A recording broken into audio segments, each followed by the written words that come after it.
ফাইম ভাইয়া।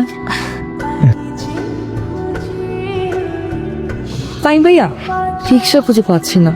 আজকে আমার ক্লাসে একটা প্রোগ্রাম আছে তো, লেট হয়ে যাচ্ছে। আচ্ছা দেখি সামনে যদি রিক্সা থেকে পাঠিয়ে দিব। চল আমরা 15-20 জন মিলে কক্সবাজার একটা বাইক ট্যুর দিয়ে আসি। বেশ ভালো আইডিয়া তো, অনেক কিন্তু কোথাও যাওয়া হয় না।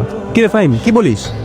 হ্যাঁ, কি কি কই যাবি? আমরা ট্যুর নিয়ে প্ল্যান করছি, চল কক্সবাজার যাই, ভালো লাগবে। ওকে তুই কি জিজ্ঞাসা করছিস? ও এক লেডি বেকারের প্রেমে পড়ে ফেসবুকে ছবি দিয়ে তোলপাড় করে ফেলে। আরে আবার বলে কি পেয়েছিস? কি সব যাতা যে কথাবার্তা বলো, একটা মেয়ের ছবি আমি পিছন থেকে তুলছি, সামনের চেহারাটা দেখার চান্সও কোথায় খুঁজে পাবো? ফাইম ভাইয়া, সেদিন কিন্তু রিক্সা পেতে দেরি হয়ে গিয়েছিল, প্রোগ্রাম পুরোটাই মিস করেছিলাম। আপনি তো ওই পথ দিয়ে যান, একটু নামিয়ে দিলে কি হতো?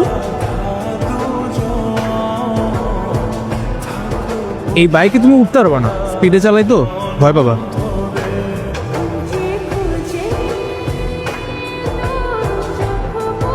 আরে ফাইম ভাইয়া, তুমি এখানে কি করো?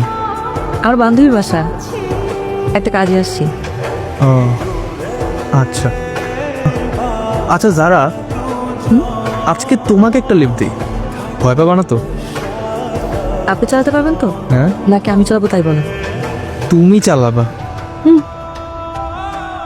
ওকে, আমি চালাচ্ছি, নামেন।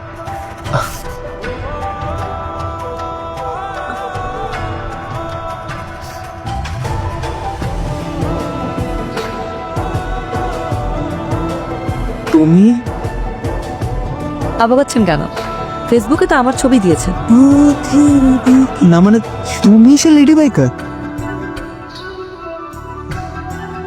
আসলে বাসায় বাইক চালানো পছন্দ করে, তাই লুকিয়ে লুকিয়ে বাইক চালাই।